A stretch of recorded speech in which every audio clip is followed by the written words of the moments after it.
What is going on, everybody? It's Complexity, and I am back with some more anime reaction. This is CJ DaChamp, horrible anime dads. And if you enjoy anime like I do, you know that there are some terrible, terrible fathers out there. Terrible. All right, guys, let's see what this list consists of. Let's go. Leave that fatherless, and I'm on to the next. And I ain't looking back when I leave.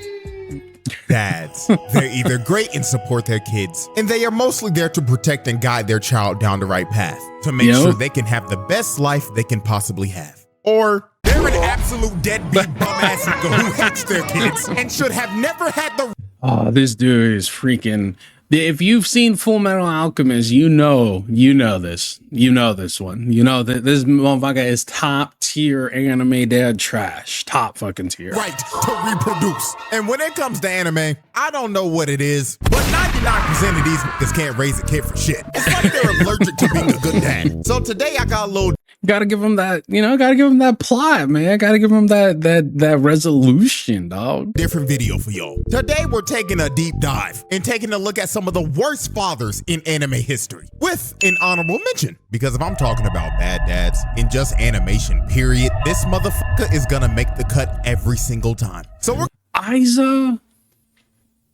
I don't know. Or Ozai. Ozai, he was a bad dad, but comparatively, I guess he would be an honorable mention. Yeah, that makes sense. He would, like, because comparatively, he was pretty tame. Gonna start from the top, and the lower we go, the worse they will get. It's like we're simulating hell for how much hell these fathers put their kids through. So without further ado, first up on the chopping block,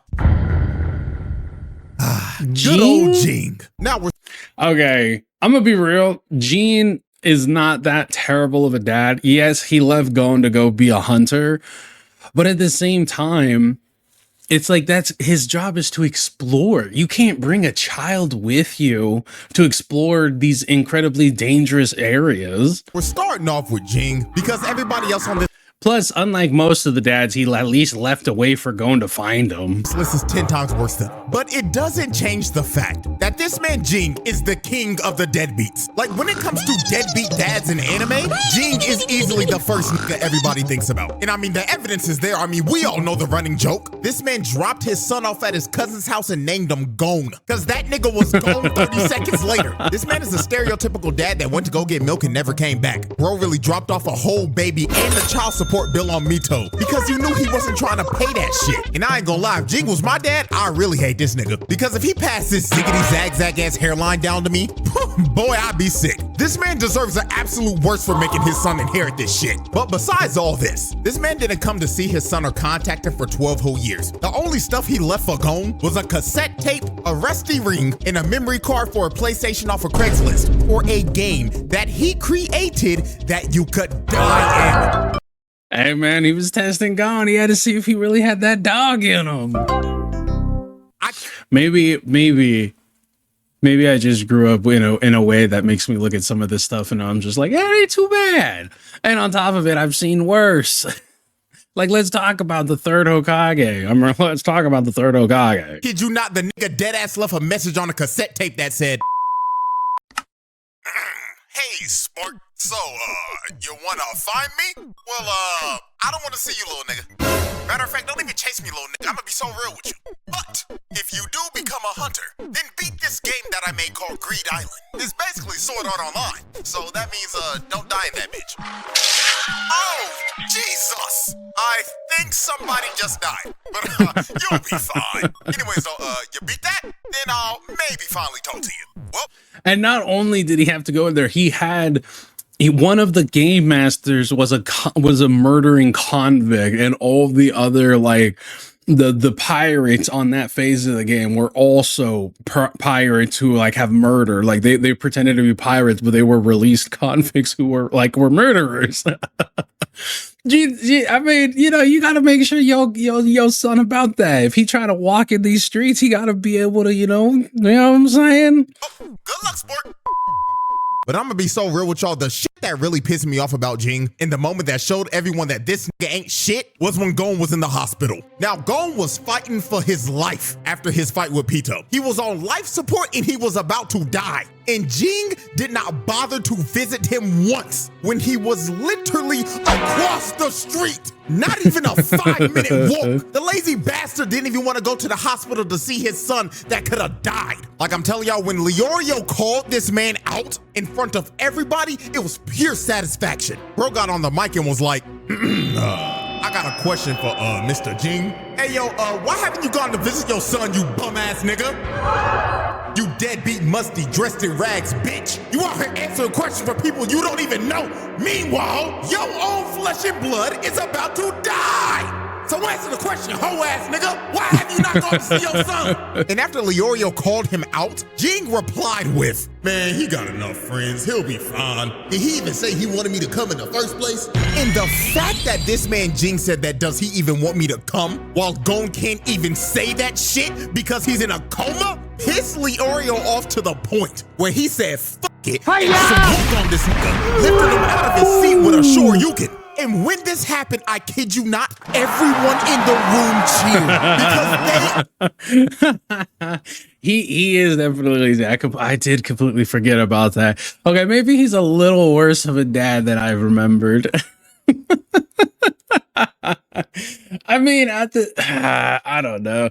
I think the reason that like Ging is seen as like a worse father is because the fact that Gon wanted to meet him. I imagine if the story was different and Gon didn't actually want to meet him or didn't care to meet him, kind of like a Sasuke Itachi kind of deal, where it's like he's training for that moment, but you know, it's an eventuality. Gon's was like the whole story is him trying to find his dad. So I think that's kind of like what adds to it. Plus he's just a lazy ass motherfucker. That this nigga was a bum. Everyone was happy when Ging got laid out. And then the icing on the cake of Ging just being a deadbeat is when Gon woke up and was so happy to see his father. This man was crying and was so happy to see his dad. And look at this man's face. Is this the face of a man that wants to see his son? Hell nah! He thinking in his head, damn, do I have to actually be in this little nigga's life now? Man, I gotta pay child support now? Oh my God. And when Gon left and said, can we talk again? This man Ging was like, I don't know. And everybody in the room booed him, calling him a deadbeat and a bum ass nigga like they should. And this man Ging was ready to swing on everybody like, bro. But yeah, Ging is easily the king of the deadbeats. But like I said earlier, I don't know about king of the deadbeats, man. There's some pretty terrible ass one. I mean, cause like, even if we were to take a look at like in Teen Titans with Raven's father, she wanted her father wanted her to destroy the world and kill her friends for her birthright. Like, I'd say that's a lot worse. Well, like, then again, I guess a deadbeat is like somebody who doesn't want to be around. So I don't know. It's the fact that he was letting, like, there was a way to get in contact with him if Gon wanted that. Earlier, there are dads 10 times worse than Ging. And next up is a dad that abused his whole family. Okay. Definitely way worse. Family. Not just that, but he literally only married his wife to produce a child that was strong enough to defeat somebody he was not strong enough. He didn't even, like, he didn't love any of them. Like, way more of a deadbeat. And he was in their lives.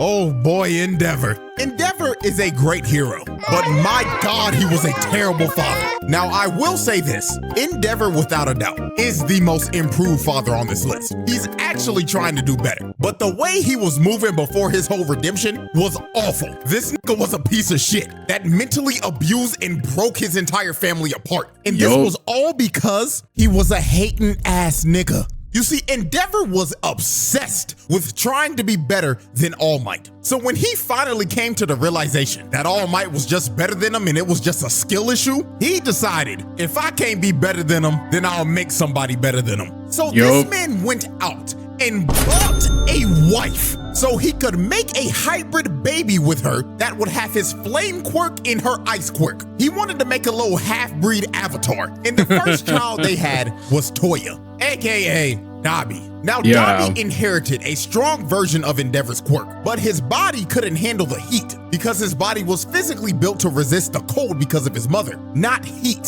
So Endeavor Endeavor considered Toya a failure, so he continued to have more kids. He had Fuyumi and Natsuo. And guess what? They didn't live up to the hype that Endeavor wanted. So then he tried one last time, and he finally had a baby that had both quirks, and that was Shoto. And when Endeavor finally had Shoto, he was so obsessed with them, he just gave up on all of his other kids and told them not to be heroes. I mean, this nigga straight up told Toya in the nicest way possible. Listen here, son, not gonna lie, gang, you ain't got what it takes.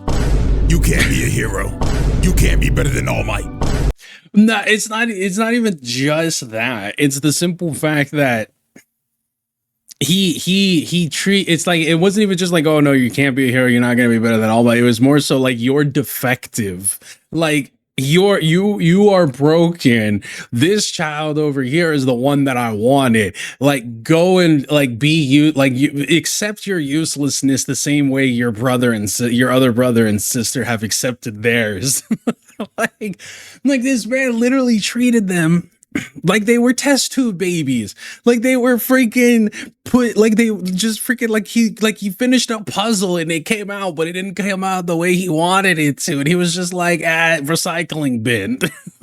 Just give up. And this was the start of this family just breaking apart. Because after Endeavor told Toya this, he straight up tried to swing on baby Todoroki.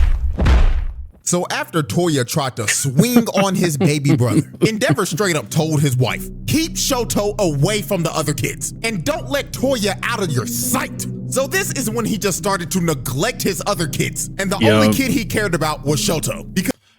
Cared about. The only kid he paid attention to was Shoto. Because he was hhis perfect creation. So he put Todoroki through some hellish training. Like he was beating this little nigga's ass. And when his mother came in to try to stop him, he just hip slapped him right in front of his kid. And this wasn't even the last time he hit his wife. Because one day Toya came back to his dad and told him, oh my God. Yeah, I think that's something that's very like, it's hinted to. It's not, I don't know about in the comics, but and throughout the show, it's definitely hinted to, but it's kind of just completely glossed over the fact that he was abusive to his wife. Like the anime focuses a lot on how he treated his kids, and like has that one moment where she just completely breaks when she's on the phone and throws the pot of boiling water on Shoto. But it's like Endeavor was also smacking his wife around, and we kind of just like sail right past that. God, Pops, I've been training right. And not gonna lie, gang, I think I understand it now. You should come watch me, Dad, please. And when Endeavor heard Toya was training again, he went to his wife and slapped the shit out of her right in front of his kids and started yelling at her and cussing her out. And this was the start of Todoroki's mom's mental health just declining, because every time she looked at her kids, she saw Endeavor. And this led to Todoroki's mom throwing boiling water on Todoroki's face, giving him the Zuko scar because she straight up snapped and tweaked out because she couldn't even see her kids the same. Her mind was broken. So he straight up threw her in a mental insane asylum. And then since he completely neglected Toya, Toya went up in the woods thinking his dad was coming. And when he realized he wasn't, his emotions took over and his flames became out of control. And it ended up starting a goddamn California forest fire, man. True. as a native, true, motherfucker.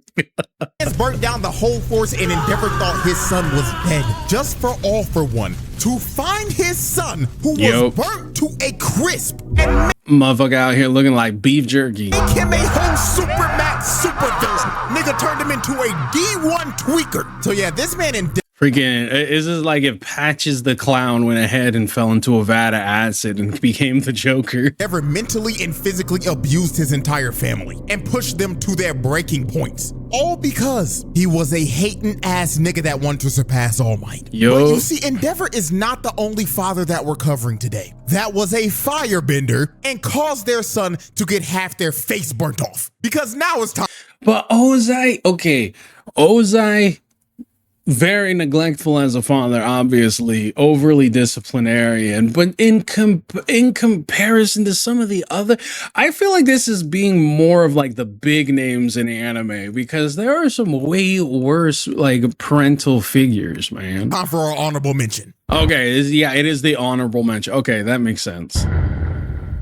Now, y'all should have known damn well. If I'm making a video about bad fathers, this man Ozai will make the cut every single time. Ozai is just... Honestly, if you think about it, Ozai was a worse parent to Azula than he was to Zuko. Because when it came to Zuko, it was banishment in the eye, like go capture the Avatar. But with Azula, like he knew her level of dedication and devotion to the crown, to the empire, and he played with it and constantly was like, oh, you need to...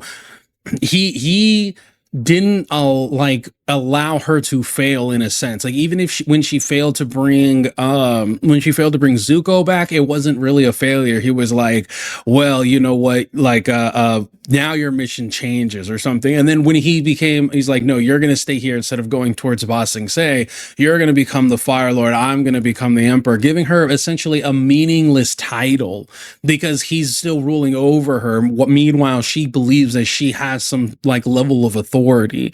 And I mean, to a degree over the Fire Nation, sure, but it's like, I don't know, he just was constantly manipulating like Azula, and I think that is a worse parental like picture than him and Zuko. Just flat out one of the worst fathers in fiction. This man is an actual evil narcissistic psychopath, and the way he treated his kids, whoa boy, there was a reason Zuko was a depressed dickhead and Azula was a psychopath. It all goes back to their father. So first, let's start off with Zuko, and we have to dive all the way into the comics for this. Now, the whole family was having dinner, right? And Azula was talking about how she set her firebender's teacher's pants on fire. So Ozai, of course, was glazing Azula because she was clearly his favorite child. And he was straight up enabling Azula's bad behavior, talking like, your teacher sounds like a fool.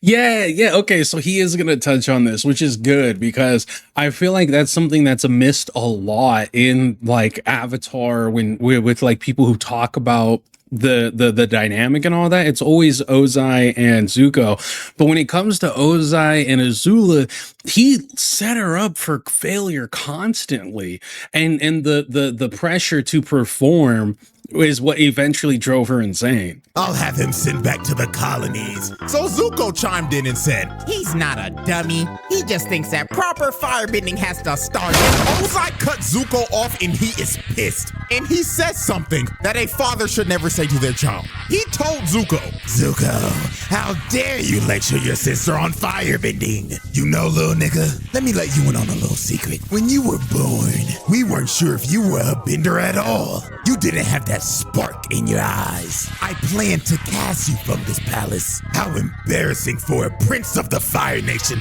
to have a non-bender as a firstborn. Lucky for you, little nigga, your mother and the Fire Sages pleaded with me to give you a chance. Azula, on the other hand, never needed that kind of luck. She was born lucky. You were lucky to be born. And that's what I'm talking about, the manipulative nature, constantly pitting them against each other. Showing him that you're never going to be as good as Azula, which also is forcing Azula to constantly be perfect. Like, he's a terrible father. Absolutely. Don't get me wrong, you know, but as far as like him being one of the worst parents in the world, I feel like this was more so an ego-driven man. This man snapped on his child at the dinner table, bruh. He basically told Zuko that he ain't shit. And you were looking at, I felt like blowing your... Honestly, he's not nowhere close, but I understand why this is a honorable mention because he's a manipulative POS. Mama's back out to make you, but it just keeps on getting worse from here, bro. Because the next awful thing he did to Zuko was, of course, Agni the Kai. Agni Kai. So this all started in a war meeting. So this one general came up with a plan that would have an entire division of new Fire Nation recruits be used as bait to distract the Earth Kingdom's forces so a better division could attack from the rear. Now, obviously, this plan is terrible because they're literally throwing new recruits out there to die. So Zuko spoke up and said that this plan was straight garbage and you're sacrificing and betraying loyal soldiers of the Fire Nation. And when he said this, all the generals just stopped and looked at this nigga because Zuko spoke out of line when he wasn't supposed to. So Ozai saw this as disrespect to the general, and the only way to settle this was an Agni Kai. So Zuko thought that he was going to be dueling the general, but when Zuko turned around and saw his opponent, it wasn't the general, it was Ozai. because Ozai thought that it was disrespectful to him because Zuko ran his mouth in his war chambers. So Zuko ran his mouth. Now he about to get his pockets ran. I don't know. Oh my God. Ozai, like you grown. Is that it, boy? You think you grown? Okay. You think you grown? You can catch these grown man hands then. Terrible.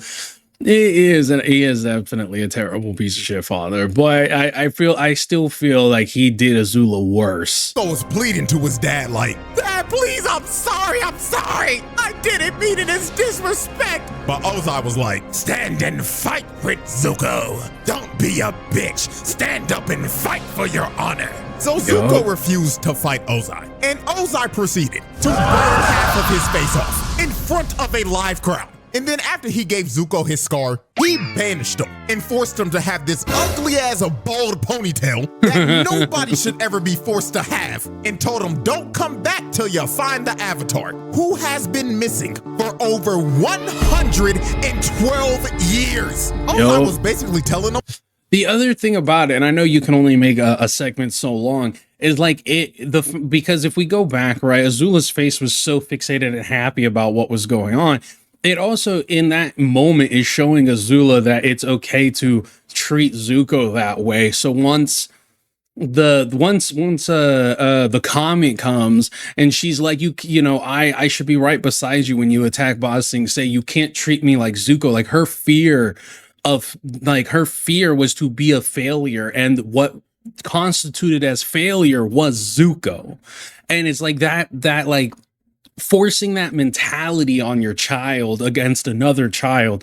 That's why I say I feel like he was such a worse father to Azula than he was to Zuko, because at least he sent Zuko away, like to get away from all the craziness, and because he sent Zuko away, he wasn't there to constantly be getting tortured by his family and ended up finding his own path. Azula never had the chance to find her own path because she was constantly being placed on a pedestal and was teetering without a safety net, constantly fearing of a misstep. Whereas Zuko, he could fuck up as much as he wanted because he already believed he wasn't shit.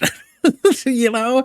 So, man. Don't ever come back, little nigga. And the only way you're coming back is if by the grace of God you get lucky to find a little bald nigga that has been frozen for over a century. Now let's move on to Azula. Ozai made Azula do all of his Good. I'm glad he's not leaving that, like, this dynamic out. His dirty work. This man just sat on his throne the entire series and sent his 14-year-old daughter to take over the entire Earth Kingdom while he just sat there and didn't do shit. Then he took Azula's plan for Sozin's comment that she made and straight up left her out of it. Nigga said, you can stay here and be Fire Lord while I go burn the world. And when he left his daughter to be Fire Lord, she went off the deep end and spiraled into madness. Well, the reason for it is because all the things she did to get power, she believed the people around her would do to her to obtain her power. And the reason for it is because her entire life, she was taught to believe that power is what everyone should crave for. Power is what is necessary to keep people in check. Power is the ultimate goal in life. And so that's why she started to spin out, because once she finally got it, now she's paranoid about keeping it. And it's the same thing. It's like if you cheat to be with somebody, you must always remember that person is willing to do something like that to get it, right? Whatever you are willing to do to get something, you have to acknowledge that others are willing to do to you to get what you have. While this was having the time of his life burning the entire world, Ozai, without a doubt, is one of the worst fathers of all time. I don't know about all time, but he's definitely a bad father. Kazekage is easily the worst dad. See, and this is an even worse father. This is a real menace, dude. He sent an assassin to kill his own son.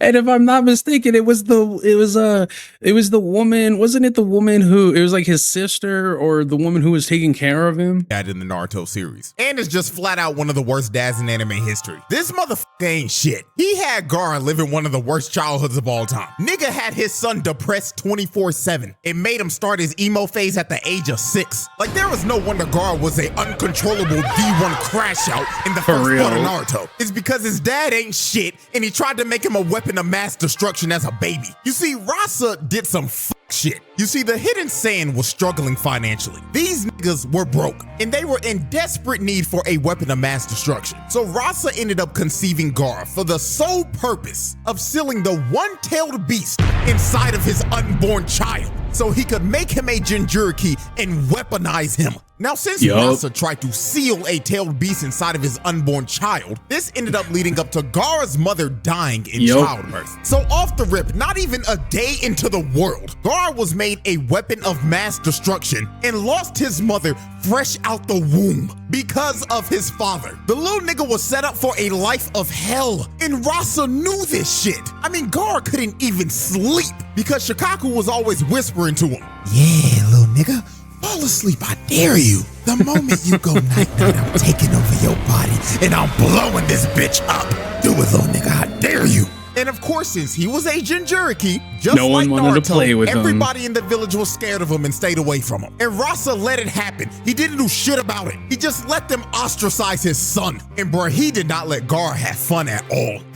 Well, not only that, but he also believed like the life that he had was good because it would prepare him to be a weapon, to not have friends, to not have family, to not have loved ones, to not have, you know, camaraderie, to be felt like an outcast. Like it would separate him from the rest of the world because his purpose was to be a weapon for the sand.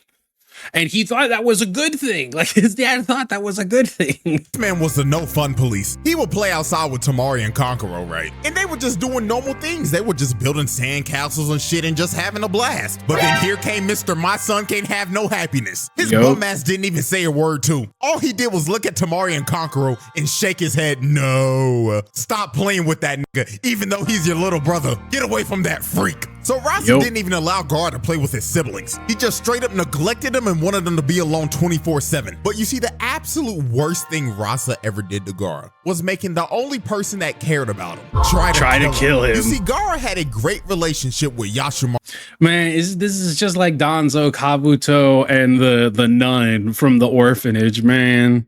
He was his caretaker and also his uncle, and he deeply cared about Gaara. He was the only person that showed him any type of love in his life. So guess what this nigga Rasa did? He told Yashimaru, "Yo, twin, I want to test my 6-year-old son to see if he'll crash out or not. So do me a favor and go try to assassinate that little nigga. What? And also tell that little nigga that his mother never loved him. I want to see if he'll go berserk. And if he does, he's a failure of a Jinchuriki." So this nigga sent Gaara's uncle to try to assassinate him. So when Yashimaru pulled up on Gaara, he had on a mask covering up his identity. So Gaara didn't know who it was. So Gaara immediately grabbed him and crushed him like a... Gave him that sand burial, baby. Bug. So after Gaara swatted him like a fly, he went over to his body and saw that it was Yashimaru. And Gaara was sick to his stomach because he basically just murdered the only person that cared about him and the only... No. He murdered the only person that truly cared about him, truly loved him, like fully understood what the kid was going through because he was right there with his dad as his dad was making these decisions, man. Like Kankuro and Temari weren't gonna, like, didn't understand what was going on. This dude did and loved him in spite of it all. The only person that cared about him just tried to assassinate him. And with Yashimaru's last breath of life, he has to lie and tell Gaara because he Rasa's never loved watching him. This shit. Gaara, I was ordered to kill you by your father. And deep in my heart, I always hated you, Gaara. And you know who also hated you? Yo mama, nigga. Dirty, bro. Turned him in dirty, bro. Oh, terrible father, man. He broke that little nigga's mind. Took over and Gaara ended up going berserk. And Rasa watching this the whole time is like, looks like the child is a failure. My son is fucking useless to me now. Like, you dumbass nigga. Bro really expected a 6-year-old to somehow control his emotions and not go berserk after his uncle came and tried to assassinate him, then told him in his dying breath that he always hated him and his mama hated him too. Like, nigga, how did you expect anything different? The fourth Kazekage was a brain-dead idiot. And I ain't gonna lie, I can't believe I'm about to say this, but shouts out Orochimaru for slapping this nigga out. It is the most noble deed he did in the entire series. Because Rasa... I thought he was about to say shout out to Orochimaru for being a better dad. And if we're talking, I mean, I haven't watched all of the Boruto. Like, I know his son is the little freaking snake motherfucker, but at least Orochimaru was kind of a better father. He wasn't like, you know, he sent him to live in the Leaf where he would be cared for and loved and you know, become a part of the new Team 7 and everything. Even if he had other intentions and shit, it wasn't nearly like this. Rasa had to go. This motherfucker, he at least let his son have friends. Wasn't shit. Now, when it comes to who's the biggest sack of shit in One Piece, obviously, you know, you got your celestial dragons and everything. But right under them is this motherfucker Judge. I have no idea. I have not watched One Piece to this degree, so I have no clue. This man had Sanji living in hell, all because he was a normal human being. You see, Judge wanted all of his kids to be perfect weapons for Jarma 66, and he went to the lengths of genetically altering his kids to the point where they would lack any type of sympathy. He wanted them to be emotionless weapons because Judge was a warmonger who terrorized the North Blue and wanted to conquer all of it to restore the German Empire to its rightful glory. Now, Sanji was the oddball of the family because he actually had emotions and was just a regular human because of his mother. Because when she was pregnant, she took a drug to try to stop the genetic mutation that Judge was trying to do to their kids. Now, this made her interesting, and she ended up dying because of this. And it only worked for Sanji. His other three brothers was some emotionless dickheads because of the genetic mutation. So Judge put all of his kids through intense training. And during this training, Sanji always fell behind. So when Sanji was basically failing every single training exercise, Judge became disgusted with Sanji. He was so disgusted with this little nigga that he would let his other brothers beat the shit out of him. And he wouldn't do... God, they jump in their own blood like that. And they're numbered 1, 2, 3, and 4.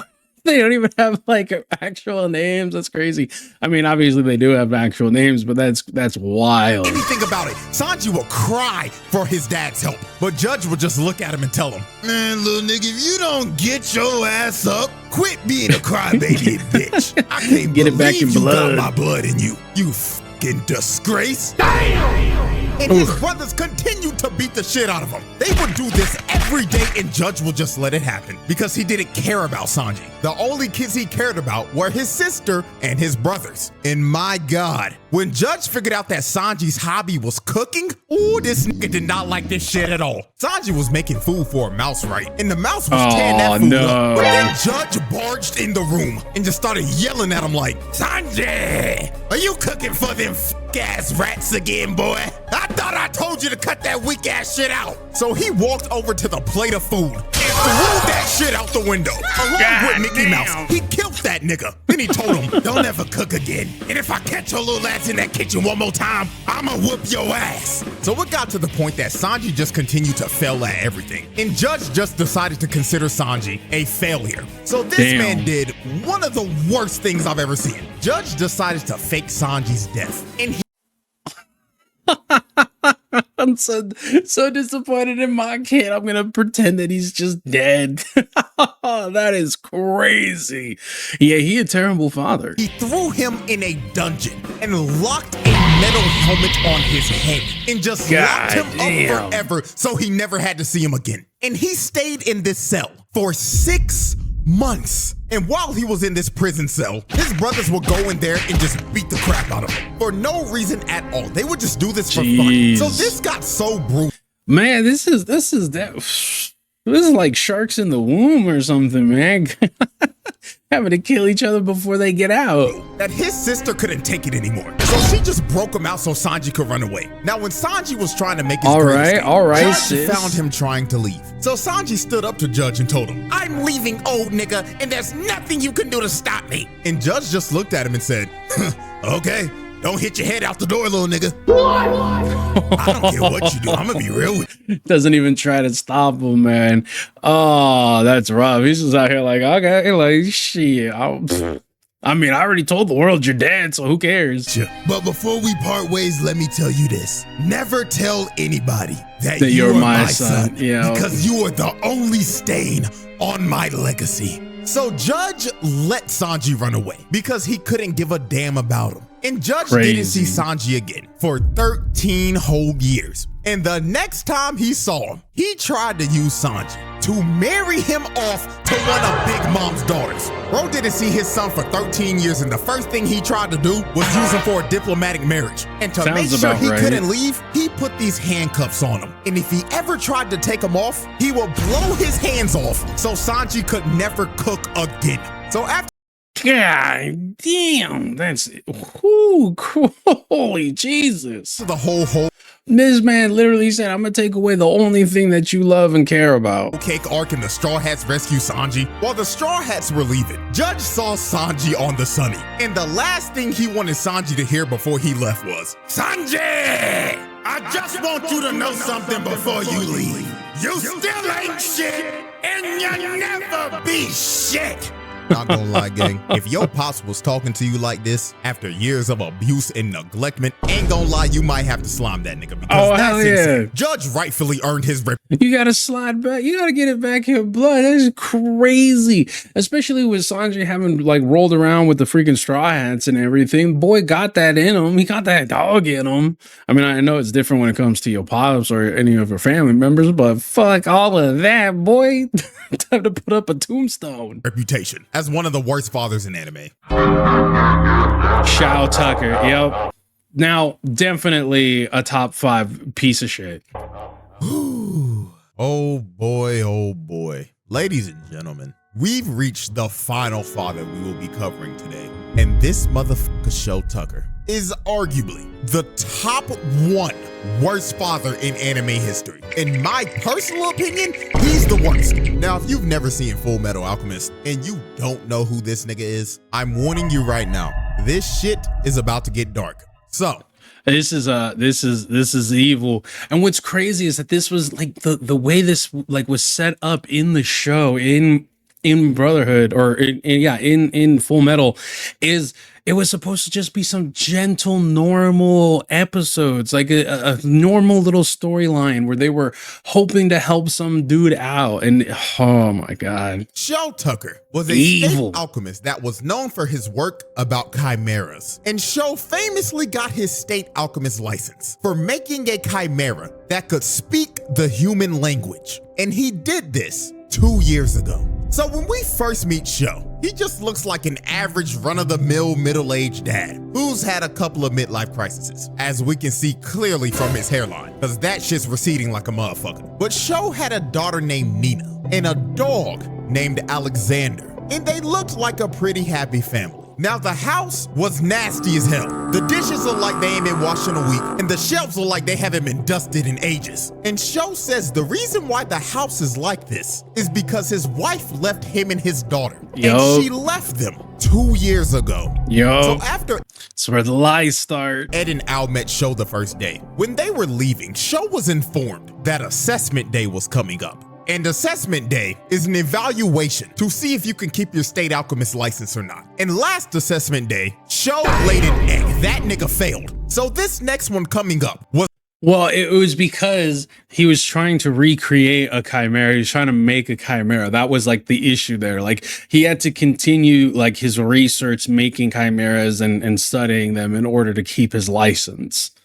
That's important. Was make or break for Shou. Because if he did ass on this next test, he would lose his state alchemist license. So the next day Ed and Al came over, they came and played with Nina and Alexander. Because Nina was sad because her dad was locked up in the lab the whole day. Because he was contemplating what could he possibly do to pass the next evaluation day and not get fired. So Shou came up with one of the most sick, vile, disgusting, disturbing ideas ever. When Ed and Al left on the second day, this nigga told Nina, "Hey Nina, I've got a great idea. Do you want to play with Daddy tomorrow?" And of course Nina was happy because she was fine. Not that fucking voice. That totally threw me out of the whole, like... You want to play with daddy tomorrow? And of course Nina was happy because she was finally gonna get time to spend time with her dad. Yup. But this was not gonna be fun father-daughter time like Nina thought she was about to have. No. Because the time she was about to spend with her father was about to change her life forever.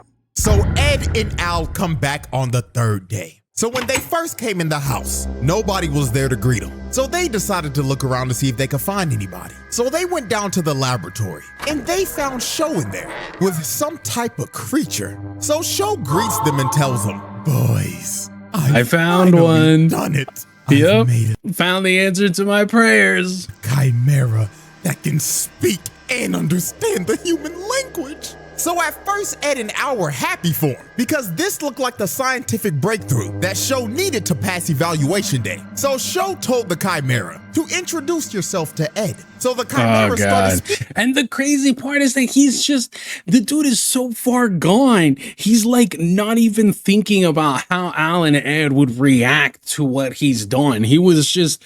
Oh my, he was like, he's just showing it off. Like, look at this. Look at what I did. Look at what I made. Speaking to Ed, saying, That person, Edward. That person, Edward. And then the last thing the Chimera says made niggas sick to their stomach. It said, Big brother Ed. and look at Shou. Look at how he is standing. Bro doesn't even look human right here. I'm gonna be so real. So then to make sure Ed wasn't tripping, he asked Shou, when did you get your state alchemist license? And Shou says, 2 years ago.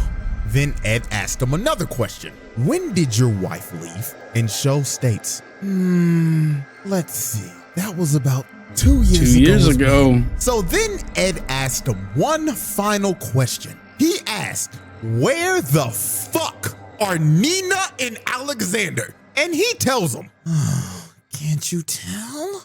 They're in this room with us right now. Oh my goodness! And it all clicked from there. This nigga made Nina and Alexander do the fusion dance. Yo. And turned them into motherfucking dog nigga. And guess what? The wife? Yeah, she ain't leave, nigga. Shou turned her into a chimera 2 years ago. Yep. That's how we got a state alchemist license. So Ed slammed Shou on the wall. And Shou didn't even feel bad about it. This crazy bastard was all smiles and was... And that's what I'm saying. This dude was so like mind broken. He was just so freaking mind broken that he thought it was okay. Like, oh my gosh. And I think that might have been the only real reason why Al didn't just dust him. While freaking Al and Ed didn't just dust him. Just saying, oh, this is just human evolution. This is progress. So Ed starts beating this nigga's ass. He punched Bro for about 30 seconds straight, and he was going to kill him. And I ain't gonna lie, he should have killed the nigga right Damn here. straight. But Al stopped him because Nina Xander was still watching him the whole time. And she Nina Xander, that is crazy. Oh, it hurts right here. was telling him, Big brother Ed, why are you beating up daddy? so Ed stopped because it was just too much, bro. And this pathetic bastard Shou was so delusional after getting his ass whooped. Bro was saying, I did it.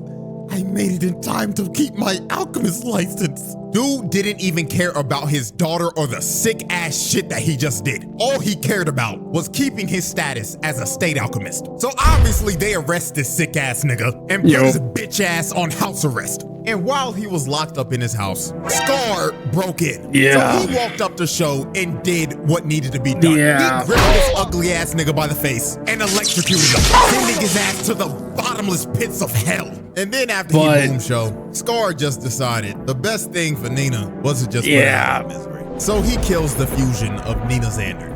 So yeah, man, this man Shou is a sick nigga. He turned his wife into a chimera, then made his daughter and the dog do the fusion dance. Like, there was a reason this man is universally. And it's like, it's difficult because this is one of those moments where you see in you know, Full Metal that where Scar, he's being painted as like this evil terror. terror, you know. But there's this moment of like compassion and essentially putting this the chimera out of its misery type of deal. So it kind of gives you a little view, like a different viewpoint on Scar's character. But God, it was supposed to just be a happy couple of episodes, man. We agreed upon as the worst father in anime history. Well, ladies and gentlemen, that was a showcase of some of the worst dads in anime. Crazy. There are some absolutely terrible fathers in anime, that's for sure. I think that this isn't necessarily the worst. I mean, they are definitely horrible anime dads, but there's also some pretty terrible. I mean, even if we were to look at like Seven Deadly Sins, where Meliodas' dad puts a curse on him, and then freaking what's her face's the goddess race puts a curse on her for them to like she always dies after getting her memories, and yeah, he can never die, etc., etc. So there's definitely some other like parents that are terrible fucking anime parents. Oh man, but this is a great video, CJ. Fantastic video, thoroughly enjoyed, had some laughs and everything. I hope you guys enjoyed as well. If you did, leave a like, comment down below. What are some of the worst anime parents that you've seen in the anime shows that you have watched? Maybe I'll give them a watch, you know? But guys, I have been Complexity. If you enjoyed and you want to see more, hit that subscribe button. And until next time, I'll see you later.